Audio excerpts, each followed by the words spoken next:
This meeting is being recorded. Welcome to another episode of the Less is More Sports podcast. For the next 40 minutes, Matt and I are going to tell you about the life of Sam Ehlinger.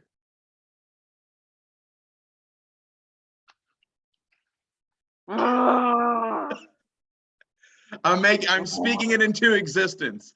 Sam is the Colts quarterback of the future. And let me tell you, I was at the preseason game yesterday, and I'm telling you, Colts Nation is getting on board with this. Sam is the QB of the future. I will admit, I do want them to keep him. I love the idea of having a quarterback room that deep between he, Foles, and Ryan. But let's just taper it down. The Lions have been terrible in joint practices all week.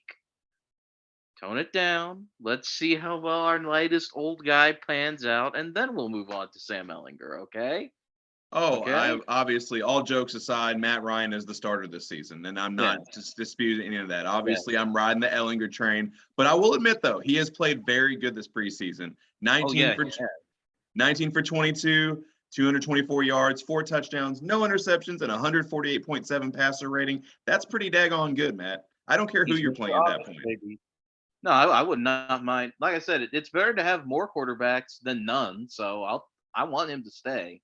I don't care if he's a Colts sniper. Maybe he'll get his chance. But right now, Matt Ryan. Right now, Matt Ryan. Absolutely. Right now, Matt Ryan. All I'm saying is Matt Ryan is 37. He's not a long-term option. We need time to see how. We need to ease Sam Ehlinger into real Sunday games before we start praising him as the next Peyton Manning. 100%. However, with how he's progressing, I'm very excited going forward. Okay, that's fair. In all seriousness, Matt and I are going to do a quick 40-minute preview over the entire NFL landscape. We are not just going to sit here and talk about Sam Ehlinger the whole time, as much as I would like to. It's just not going to happen. I would. I mean, like I said, I'm riding the Sam train. I'm starting the Church of Sam Ehlinger, and it's going to. I can't even say all this with a straight face. Tax us. You can. I can't even get all that out with a straight face. And gosh darn it, because it's our most popular video, Sam Ehlinger was better in college than Lamar Jackson, and you all know it. What have we become? We have become the Sam Ehlinger podcast, is what we have become. Sam Ehlinger, the podcast, hosted by not Sam Ehlinger and not Sam Ehlinger. Oh, buddy. Brought to you by the biggest Sam Ehlinger stan, Les Abbott, and the biggest Sam Ehlinger, let's pump the brakes, Matt McClellan. I was like, don't call me a hater. I'm just the cautious Sam Ehlinger supporter, Matt McClellan. There we go. I like it. Yeah. No, Sam, no. Matt, I don't think can be a hater of anybody. Matt doesn't have a hater bone in his body. Yes, I do. You just haven't seen it yet. If I haven't seen it yet, I'm very intrigued on what it would take to get to that point. But anyways, you don't want to know. You're right. Anyways, without further ado, let's get into our slate of topics. Have a couple narratives we want to talk about before we get into the playoff picture, who we think is going to win the Super Bowl and who we think is going to win certain awards. So without further ado, let's get into it. And Matt, I just have this question is for you and you only, because I am completely confused. What the hell is going on with the Deshaun Watson and or Alvin Kamara scenario? Please enlighten me.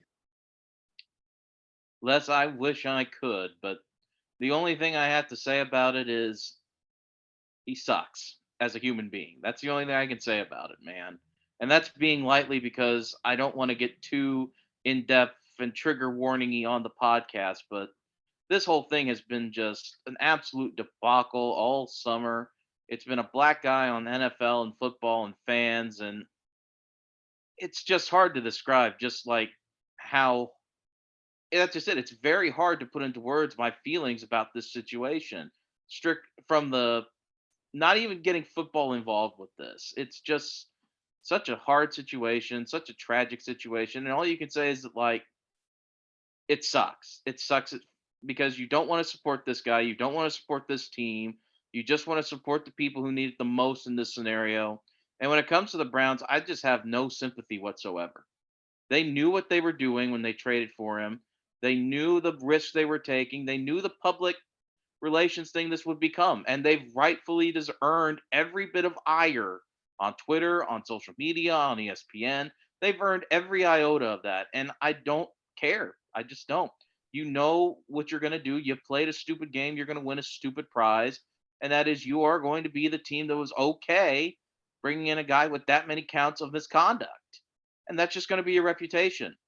And from a legal standpoint, what happened with the first suspension, we all agreed it was a joke. It seemed like it was okay given in line with what the NFL's policies toward domestic violence and sexual issues had been to that point, but it still seemed like a joke. And then when you hear it's being handed off to the arbiter or that the commissioner is appealing the decision, which is part of the new CBA, you're like, okay, maybe we're actually going to get somewhere. And then they just basically, it seems like they just gave him an extra game so they could have a storyline out of it. So his first game back could be against his old team, and it's just kind of it leaves a bad taste in your mouth, knowing that like instead of having important discussions about how we treat other people, how we treat women in this country with this player, we're going to be talking about, oh man, he's back against his former team. It seems like a way to me, less honestly, of ditching responsibility. And it's just sad. It sucks. And every bit of ire for all parties involved, whether it be Roger Goodell, Deshaun Watson, the Browns, the Haslam family, they've earned it. They've earned that scrutiny, and I have no pity on them. Who I do have pity on is a guy near and dear to our hearts, Les. You know where I'm going with this. Mr. Jacoby Brissett, Mr. Bridge quarterback, a guy who I absolutely adore Jacoby Brissett, even if he's not the greatest quarterback of all time, because this guy just steps into horrid situations, whether it be the luck retirement, the luck injury, the whole Tom Brady deflate gate suspension. I believe he was a quarterback on the roster for that. And now this what's going on in Cleveland with the 12 game suspension of Watson. This dude just ends up in the worst scenarios, but he's got such a great attitude. I saw that when he was with Indianapolis. I saw that basically everywhere he's been. That's why the Colts traded for him. And I just hate the fact that a guy like this, even if he's not the world's best quarterback, is forever associated with horrible things happening in the National Football League and horrible fan behavior. But shout out to Jacoby Brissett. I love you, G. If you want to be on the show, please let me know. Those are my thoughts on it. And I'm really exhausted from just talking about it because the whole thing just brings a pit, just causes a pit in your stomach. It's just horrible. Understandably so, and we'll definitely move on to the next topic. I'm just going to add a couple things. One, obviously, Jacoby Brissett. We still love you in Indianapolis. He's a great guy to have in the locker room, like you said, positive attitude. Even though he may not be the most talented, he's just a great teammate. And Yes. I feel like, and like you said, he's been in so many terrible situations. The only one I can really think of in recent memory that's been in worse is Tyrod Taylor. He had a training staff puncture his freaking lung. Yeah, I I mean, forgot about that. yeah, that's like that guy needed to be fired. That's absolutely horrible. But the Deshaun Watson situation, all that going on. Look, I understand there's other narratives about that, but sexual assault should not be tolerated. Women deserve our utmost Period. respect, coming from someone who was raised by a single mother. And obviously been a dark cloud over an otherwise great career, but obviously there are some things that are bigger than football. But on Amen. to more happier topics, as there is every offseason, a lot of star players have changed teams in the offseason. Matt, which star player in a new place do you think makes the biggest impact for their respected team? You know, last year we were talking about the darlings of the NFL.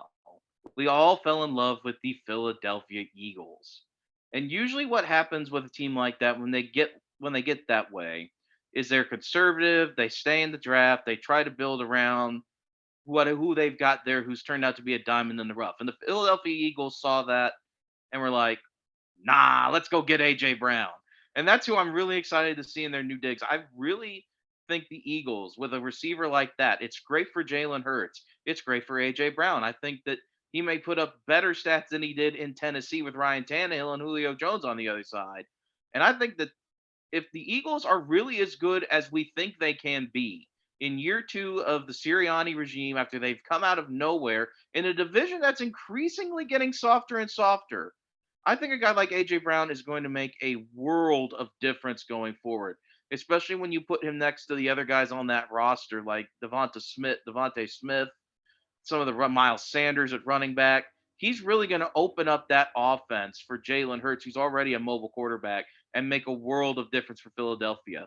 So I'm going to go AJ Brown. because it's a wide receivers league, baby, and we're all living in it. I'm going to be called a homer for this next take, but that's Oh, boy. okay. But the star that I think is going to have the biggest impact this year is Matt Ryan for the Colts. Ironically, as we talk about Sam Ehlinger becoming the future of the Colts, Matt Ryan, I almost called him Matt Ehlinger. That's almost a big debacle right there. But no, overall, this was an absolute home run. We're talking about a former MVP suiting up for the Colts, as a Colts that have been desperately looking for a quarterback since the Andrew Luck retirement. And this tops off the best offseason in Colts history with a quarterback that puts an already good Colts roster over the top. He may have overstayed his welcome in Atlanta, but he gets a fresh start in Indy with the best offensive line and running back combination he's ever had. So Matt Ryan, we just need, as good as the Colts roster is, they have a Super Bowl contending roster now. Now you add in a quarterback that puts you over the top. So Matt Ryan has to, without question, be my biggest impact player that moved in the offseason. So anyways. You're right. I can't argue with that. I hope he's everything we dreamed he could be and more, especially on a team that's already invested money on the defense with Yannick Ngakoue and Stephon Gilmore being added in. I think it's a team that's built to win right now, and this is the window, yes. And they drafted well. I can't say enough about the players they brought in. I'm going to tell you right now, a pick that I kind of questioned. Not that I thought he was a bad player, but I was kind of wondering why we made the selection when we did, was Nick Cross. And I'm going to tell you, he looks phenomenal. And I'm going to tell you in person, like everything you miss on television, him dropping back into coverage, him staying with his guys, dude, spot on. Like, does not give up any big plays, does not even give up plays at all. But like him. I like him for that. I like him adding into that back half of that Colts secondary. But anyways, moving on from the Colts.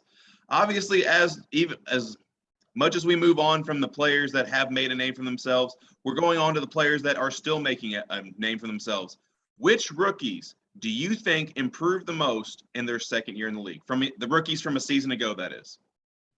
Les, I'm going to rain on the Colts parade a little bit here by saying this, but there is a 1-2 punch that I am very excited to see this year because we didn't get to see it in full last year due to a horrible preseason game injury, and that would be Travis Etienne and Trevor Lawrence in Jacksonville. And the reason I'm excited for this is not just because I think those guys had kind of, well, in Travis Etienne's case, no season at all, and in Trevor Lawrence's case, a disappointing one. In addition to, I think those guys are going to want to rebound. They also now finally have a real big boy coach. We forget about Doug Peterson, but he was the coach in 2017 when Philadelphia, with a guy who's been proven to be not as great of a quarterback as we all believed in, Carson Wentz, ended up winning the Super Bowl. And now you're giving him a real coach who can coach really good offense for two guys who were dynamic at Clemson like that. I'm more than excited to see Trevor Lawrence develop into a better player and a better quarterback and see how Travis Etienne is used in that offense. I think I'm not going to say anything crazy, but I would not be surprised at all. There are two paths here. Jacksonville will either be 1-15, or what I think is more likely is they'll be contending for that 7th spot in Week 18. They may not get it this year, but I would not be surprised if the Jacksonville Jaguars, with a new coach, a new offense, and a quarterback who's looking to prove that he was worthy of going number 1 overall, are sniffing around that 7th seed as we head toward January. If I want to be a complete smartass, Matt, the only correct answer is Trey Lance. We're talking about a guy who barely played last year and now is becoming the full-time starter in San Francisco. So obviously his numbers are going to be significantly better this year than as opposed to last year. All jokes aside, it's my son. It's Trevor Lawrence. That's the guy that I'm looking forward to make the next step. So that's probably the lone time on this episode that you and I might actually agree. Yes. But it is Trevor Lawrence. He had a rough rookie season, but he ended on an high note. Unfortunately, it came at our Colts' expense. But the big thing about Trevor Lawrence this year, yes, like everything you said, they brought in a big boy head coach. They brought in a bunch of moves in the offseason. They're clearly looking to build a winning team around Trevor Lawrence, something that we cannot say about the Bears and for Justin Fields, unfortunately. And I hate it because I think Justin Fields is a phenomenal player. However, I'm going to tell you one thing I noticed as the season progressed last year for Trevor. he looks early on in the season, he looked at times uncomfortable back there in the pocket. Oh, that's gone. That is all the way gone. He looks all kinds of comfortable back there. And one thing I've seen this preseason is just the swag he's playing with. He just looks comfortable back there slinging that thing left and right. I watched his preseason game last night against Pittsburgh. Oh my gosh, there was one throw he made where he thread the needle. Perfect pass, perfect catch on the sideline. He hits the DB with the little finger wag afterwards. I'm telling you, if the confidence is there for Trevor Lawrence, he's going to show us why he was the number 1 overall pick and why he was dubbed the best quarterback prospect since Peyton Manning. So for me, Trevor Lawrence takes the biggest step going forward, and this is unfortunately, this is the beginning of what's going to be a very tough division and a very tough opponent for our Colts going forward. Amen. Yes. So anyways, that being said, as for the teams that are ready to make the playoffs, Matt, who are your AFC playoff teams? Give me 1 through 7. All right, Les. You're going to hate this one because you're going to absolutely hate this one because, Les, I'm going to tell you about a team that had Super Bowl aspirations last year. And then in August and late July, horrible things started happening. They lost their starting corners to torn ACLs. They lost starting linebackers to torn ACLs. They lost receivers to groin injuries. But they still carried on and actually beat the Colts in a Monday Night Football game. That was until their quarterback got hurt and Joe Burrow almost broke the passing yard record on them. And because when you have a record like that, but still have a really good franchise around you, you can finish 8-9 and still be in last place in a competitive NFC North. But Les, that's all going to change this year. You've got a quarterback who's hungry for a new contract. You've got all those guys back healthy. You draft well historically, and you continued to do so. AFC and North, you've by got the way. AFC North, my bad. And you've got the 22nd ranked strength of schedule, which means you have the 8th easiest schedule in the NFL with a team like that. The number 1 seed is going to be the Baltimore Ravens in the AFC. I think that the Bengals are going to be hungover a little bit from their Super Bowl, even with a new offensive line and everything like that. So I think because of that strength of schedule with some gimme games against the Texans and the Jets, that the Baltimore Ravens are going to clinch the 1 seed in the AFC out of nowhere. Coming in at number 2, this may shock some people because this is another team that made a lot of moves throughout the free agency period, and a team I'm very high on because I think it's their time. At my number 2, and surprisingly winning the division, I have the Los Angeles Chargers at number 2. Number 3, simply because their division is tougher and they have a pretty tough strength of schedule. I'm going with the Buffalo Bills as my 3rd seed out of the AFC East. And 4th, our beloved Colts going 10-7, winning the AFC South. Now, Bengals fans, don't call me a hater. The Bengals are my 5th seed. I think they just finished those gimme games that the Ravens got by being in last place pay off in their favor, but the Bengals have like the 3rd toughest strength of schedule with a bit of a Super Bowl hangover, even with a new offensive line. Bengals are my 5 seed. They also go 10-7 in that range, right next to the Colts. 5th seed, Kansas City. They're the Chiefs. What else can I say? We can doubt them all we want. They're going to be the 5th seed in their division, or the 6th seed in their division. And the hardest one for me, Lesto, was the 7th seed. Because there are like 5 teams who I could make a reasonable argument have a shot at this. But Cleveland, Jacoby Brissett for 12 games, you're gone. Raiders, still wishy-washy on their defense. So I hate to do this. I hate to buy into the narrative because I'm still not sold on the overall quality of their team, but they made a big move when they needed it. They've got a Super Bowl quarterback. I think they'll find a way to limp into the playoffs as the 7th seed, Denver Broncos. So I've got the Ravens, Chargers, Bills, Colts, Bengals, Chiefs, and Broncos as my 7 playoff teams. Now, do you want me to go through the scenario, or do we just cut it right there? We just cut it right there. Okay. Those are my 7 right now.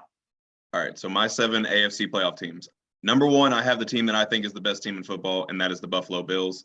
I think they rolled through the division. Josh Allen's on a mission because of events that we all know took place in the postseason last year. I'm interested to see the Josh Allen revenge tour. My number two, I have the Cincinnati Bengals. I think they do have a little bit of a Super Bowl hangover. However, they did improve. They did improve on the offensive line, improved on their defense. And I think even though they do have a semi Super Bowl hangover, I do think they actually win the AFC North and actually contend as a top spot in the AFC. Number three, this is where I have our beloved Indianapolis Colts because I think the roster's there. You add a quarterback like Matt Ryan. That defense, I'm going to tell you in preseason, that's what stood out to me the most. When strings 1 through about 2.5 are in, they don't give up an offensive touchdown.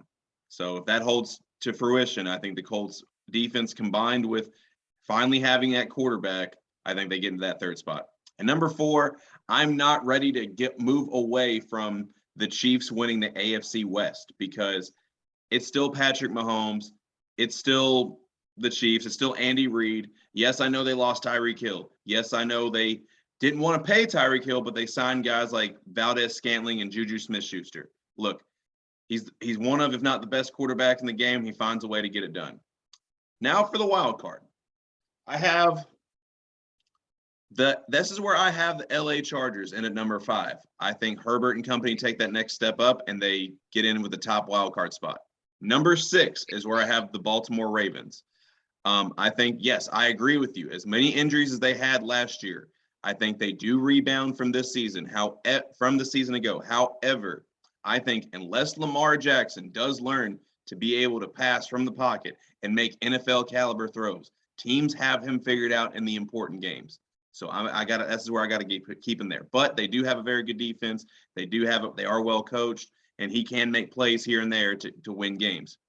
Number 7, I'm going to go with a team that I hate to say this. I hate to do this, Matt, but it's a team that always exceeds expectations, and we never really are impressed overall with their roster, but I think they just find a way to sneak in, unfortunately, and that is the Tennessee Titans. I could see an argument there. I mean, Derrick Henry is back and he's healthy. If Treylon Burks plays as well as we think he can, I could easily see that happening. For me, Tennessee's season completely hinges on the health of Robert Woods. If he's healthy and they can get him the ball, that's going to open it up for guys like Treylon Burks and Austin Hooper, who they signed from Atlanta. If not, it could be a little bit of a long season, especially if Ryan Tannehill continues kind of the backside a little bit. But I respect that. Yes. But anyways, let's go to seeds 1 through 7 for the NFC playoffs. Who you got, Matt? Number 1, I know he's not with the team right now, but it's all smoke and mirrors. Anytime you have to make a playoff ranking, you can't go against him. It's Tampa Bay. It's Tom Brady. Julio Jones is going to transform into like Randy Moss 3.0 this year because that's just the black magic of Tom Brady. Number one for me, got to be the Tampa Bay Buccaneers. Number 2, they're coming off a Super Bowl win, a little bit of a hangover. I'm a little bit concerned about Matthew Stafford's elbow, but they've signed Bobby Wagner. They've gotten Allen Robinson. They still have Cooper Kupp. They're still one hell of a team. Number 2, LA Rams. Number 3, a bit of a surprise, if I may say so myself. We're so focused on the kings of the NFC North that have been there for so long. But what we're not talking about is another team with a new quarterback-friendly coach, 2 amazing, astounding weapons when they're healthy one at wide receiver and one running back, and a defense that's vastly improved. While the other team has seemingly lost all of their offensive weapons, except for a few running backs, and an injury to David Bakhtiari that may last for a while. So don't worry, Packer fans. We're going to get there. But I actually am going to go with the Minnesota Vikings to sneak in and clinch the NFC North out of nowhere. And at number 4, a team I already talked about being very high on, we have the Philadelphia Eagles. Now, of course, I can't totally discount the defending MVP. So at 5, I'm going to put the Green Bay Packers. Still a great team, still going to be there. Don't worry about the Green Bay Packers. 6, And a guy who we kind of made fun of earlier, and I wasn't sure if I was even going to put them in the playoffs, but their roster is just so well constructed that you could probably put in Trent Dilfer at his age right now on the 2000 Ravens and be okay. That's the San Francisco 49ers. You've got Debo Samuel. You've got a great defense. You've got Elijah Mitchell. You keep finding diamonds in the rough if you're the San Francisco 49ers. You are going to be fine as the sixth seed in the NFL playoffs. And finally, at the set, this was actually kind of hard for me because I really wasn't sure who to go with here. But this is kind of a surprising pick for me. I'm actually going to go with the New Orleans Saints. I love Jameis Winston before he got hurt in his knee was having one hell of a. I think you just muted, my guy. Yeah, you muted for a second, I think. Now? Yeah, I can hear you now. Okay. Before he got hurt, Jameis Winston looked amazing. It was a revitalization. You've got Michael Thomas. You've got Chris Olave, who I absolutely adored at Ohio State. You've still got Alvin Kamara, even though we hinted at some issues there. You've still got Cam Jordan. You've still got Marshawn Lattimore. I just don't know. There's a lot of changes going on for New Orleans. That's why I don't have them higher. But I'm going to go with Tampa Bay, the Los Angeles Rams, the Minnesota Vikings in a surprising division championship, Philadelphia Eagles, Green Bay Packers, San Francisco 49ers, and New Orleans Saints as my NFC playoff teams. Very good list. Now I'm going to get into mine. My number one, I'm going to have the defending champs because as good as they were last year, they only got better. Bringing in guys like Bobby Wagner, bringing in guys like Allen Robinson. I got to go with the LA Rams. Number two, yes, I can never count out the Tampa Bay Buccaneers. You can never count out Tom Brady. I understand that. However, this narrative that he makes his receivers better is not true. There is only two receivers that he's played with in his 20-year career that have played better with him as opposed to without him. And that's Wes Welker and Deion Branch. The rest, no. So this, I don't buy this revitalization of Julio Jones's career with Tom Brady, but nonetheless, great team. It's Tom Brady. They're going to find a way to get it done. I think they get into that 2 spot. Number 3, I'm going to go with the Green Bay Packers. It's Aaron Rodgers coming off back-to-back MVPs. They have a decent roster. They don't have the greatest receivers, but however, he's proven time and time again he's going to get it done with whoever. So they still have a good defense, still have a good offensive line, one of the best left tackles in football, have a good running back in Aaron Jones, and I don't see any competition in the NFC North for the Packers. Number 4, I also like the Philadelphia Eagles. I think they're an exciting team, and I'm looking forward to what they can do. As much as we talk about A.J. Brown, as much as we talk about Jalen Hurts' progression, as much as we talk about year 2 of Devontae Smith, they have the number 1 PFF ranked offensive line. So if they can continue to protect Jalen Hurts, that offense is going to be fun to watch. My only question is, what is that defense going to look like this year? And I think it could be good enough for them to win the NFC East. Number 5, I agree 100% with your take about the San Francisco 49ers.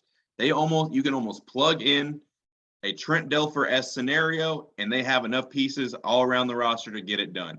Trey Lance is the new guy in town. However, I understand but it begs the serious question for me.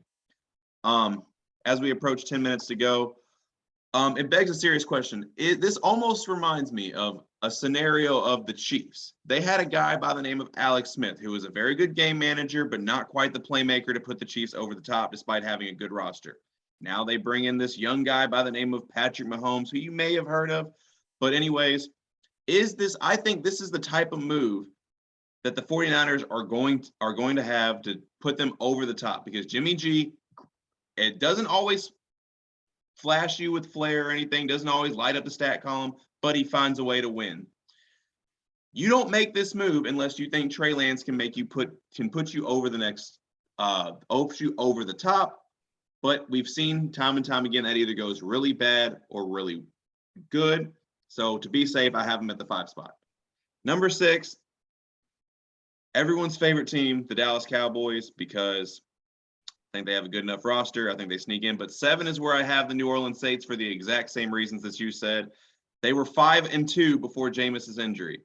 Now they have again Michael Thomas back, who didn't play last year, and they can run that shit right back. So Matt, who is your Super Bowl matchup and who wins?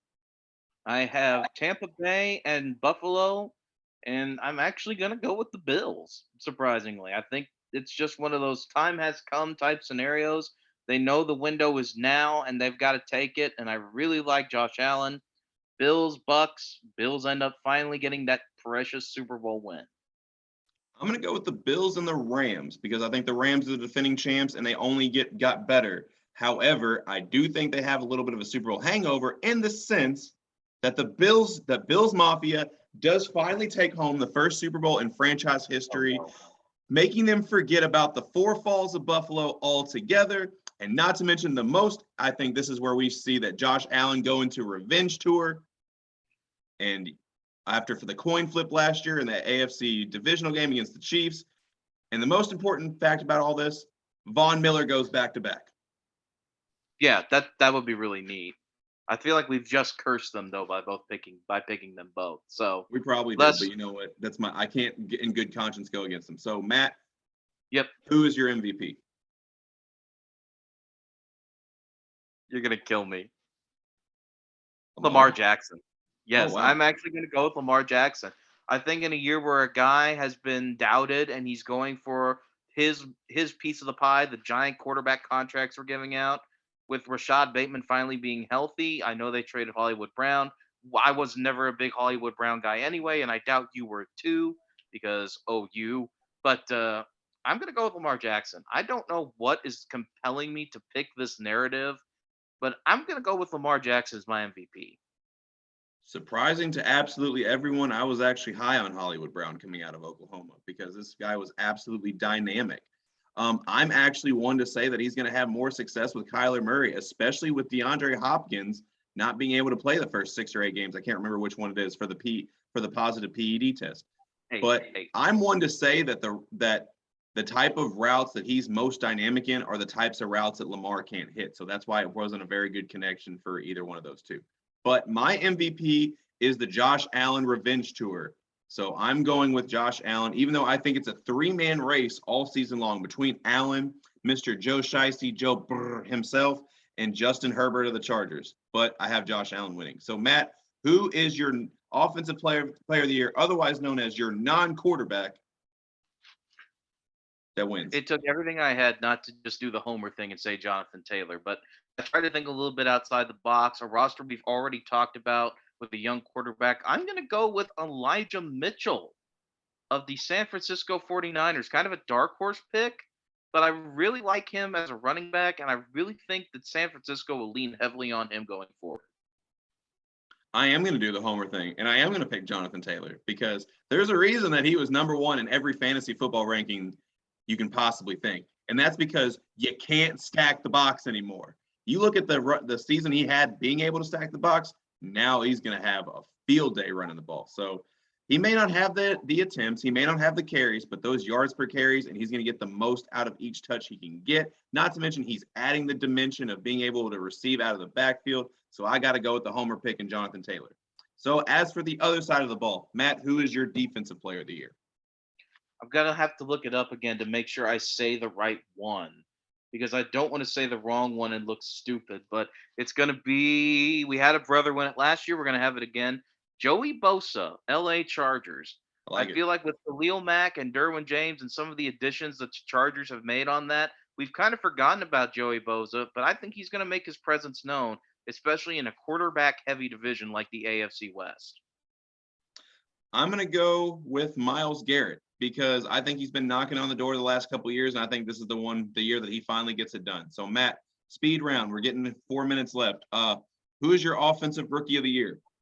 We need like the Mario Kart music when it's like the last left. Right. Okay. Offensive rookie of the year. I'm going to go with David Bell of the Cleveland Browns. And that's my homer pick because I absolutely love this kid, even though he went to Purdue. The receiving core is not that deep in Cleveland. It's Amari Cooper, Donovan Peoples-Jones, and then who knows? So I think David Bell will have a good chance. He's a dynamic, small guy with a lot of speed. I'm going to go with David Bell as my offensive rookie of the year. I'm going to go with Breece Hall, running back for the Jets, because I don't think any of the quarterbacks are going to have a lot of success this year. And even some of the receivers that I am high on, I don't think are all in the best situations or whatever. So I'm going to go with Breece Hall, a guy that I think will be leaned on by the Jets offense, all depending with all situation. So, and not to mention, I think it was an absolute steal that they got him in the later rounds. So, Matt, who is your defensive rookie of the year? Defensive rookie of the year, I am going to go with the obvious and say Aiden Hutchinson. We're slowly falling in love with the Lions and Dan Campbell. I think that compared to the other defensive guys, I really want to say Nick Cross, but I think that's too niche of a pick. So I'm going to go with Aiden Hutchinson. I feel like he'll do just enough to win defensive rookie of the year this year. Ironically enough, I'm going to go, as much as I bash the Jets on this show, I'm going to go with my second Jet to win defensive rookie of the year, and I'm going to go with Sauce Gardner. I mean, might as well. Jets fans need something. He's got the sauce.